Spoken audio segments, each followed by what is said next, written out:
ہمارے ہر پروگرام کے تمام کردار حقیقت اور اپنے تمام تاریخی پس منظر پر مبنی ہے۔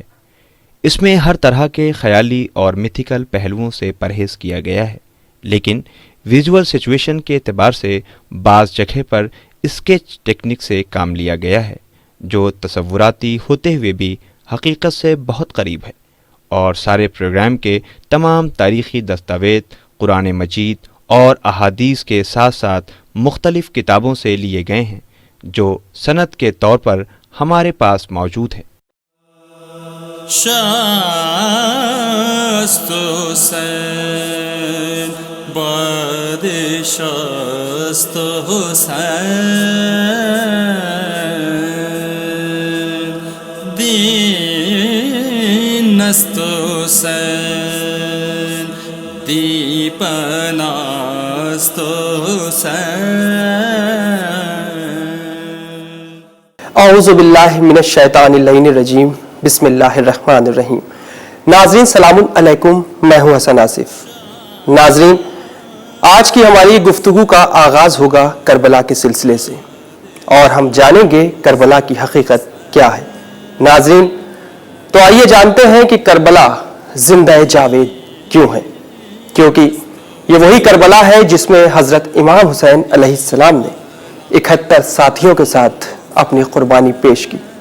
ناظرین، کربلا یہ وہی کربلا ہے جہاں چھوٹے چھوٹے بچے شہید ہوئے، جہاں جوان شہید ہوئے۔ تو آئیے جانتے ہیں اس کربلا کی حقیقت کے بارے میں۔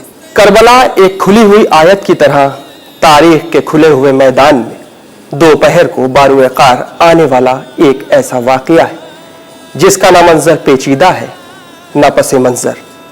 تاریخ کی نگاہوں نے ان خنجروں کو بھی دیکھا ہے جو چل رہے تھے، اور ان گلوں کو بھی دیکھا ہے جو کٹ رہے تھے۔ زمانہ پوری وضاحت کے ساتھ ان تاریخوں کو بھی پہچان رہا تھا جو سجدہ گزار پیشانیوں میں پیوست ہو رہے تھے، اور ان خون کے قطروں کو بھی دیکھ رہا تھا جو رگے گرم پر ٹپک رہے تھے، اور ان سوکھی ہوئی زبانوں کو بھی جانتی ہیں جو ذکر الہی سے تر ہو رہی تھیں۔ وقت ان ماؤں کو بھی دیکھ رہا تھا جو اپنے نونہالوں کو موت کے حوالے کر رہی تھی۔ ناظرین، اور ان لاشوں سے بھی باخبر تھے جو گھوڑوں کی ٹاپوں سے پامال کی جا رہی تھی۔ قاتل بھی منظر عام پر کھڑے تھے اور مقتول بھی۔ ناظرین، اب یہ بحث بیکار ہے کہ قتل امام حسین علیہ السلام کا اصل ذمہ دار یزید ہے یا عمر سعد۔ اس خون کا زیادہ حصہ شمر کے دامن میں ٹپکا ہے یا ابن زیاد کے نامہ اعمال میں گرا ہے۔ اگر کسی کو کسی طرف سے وکیل صفائی بننے کا شوق ہے تو وہ اپنی صفائی کو اس آخری عدالت میں پیش کرنے کے لیے محفوظ کر لے جہاں عمل کے ذرے ذرے کا حساب ہونے والا ہے، اس لیے کہ اب یہ مقدمہ دنیا کی کسی عدالت میں پیش آنے والا نہیں ہے جہاں شک کا فائدہ مجرم کو ملے۔ ہم تو بس اتنا چاہتے ہیں کہ نبی کا نواسا بھوکا پیاسا اپنے خاندان اور مختصر رفیقوں کے ساتھ انتہائی بے دردی سے شہید کر دیا گیا، اس کے اہل بیت کو اسیر بنا لیا گیا۔ ہم وہی کہتے ہیں جس کا انکار ممکن نہیں کہ امام حسین علیہ السلام جس خنجر سے قتل کیے گئے اس پر خلافت کی مہر لگی ہوئی تھی۔ ناظرین، کیا یہ بات ٹھیک تھی؟ اور جن ہاتھوں نے قتل کیا اس کی رگوں میں بیت المال کا خون دوڑ رہا تھا۔ خلافت کی تربیت یافتہ فوجیں تھیں جنہوں نے امام حسین علیہ السلام کا گھر لوٹا، اور دارالامارہ کے استبل کے گھوڑے تھے جو ان کی لاشوں پر دوڑائے گئے۔ ناظرین، امام حسین علیہ السلام کا براہ راست اقدام یزید کے خلاف نہیں، اس نظام خلافت کے خلاف تھا جس نے یزید کو اسلام کے سر پر بٹھا دیا تھا۔ یزید نے وہی کیا جو ہر صاحب اقتدار کرتا ہے۔ ظالم اقتدار پر آ کر کبھی بھی انسانوں کے لیے رحم دل نہیں رہا ہے۔ وہ اپنے خلاف اٹھنے والی تمام تر آوازوں کو کچل دینے کی کوشش کرتا ہے، خواہ اسے اپنے نبی کے لال کو ہی قتل کیوں نہ کرنا پڑ جائے۔ وہ اس بات سے خوف نہیں کرتا۔ ناظرین، معاویہ نے بھی یہی کیا تھا، نہ جناب مالک اشتر کو چھوٹ دی، نہ ہی حجر بن عدی کو معاف کیا، نہ جناب میثم تمار کے ساتھ کوئی رعایت کی، نہ محمد بن ابی بکر کو برداشت کیا،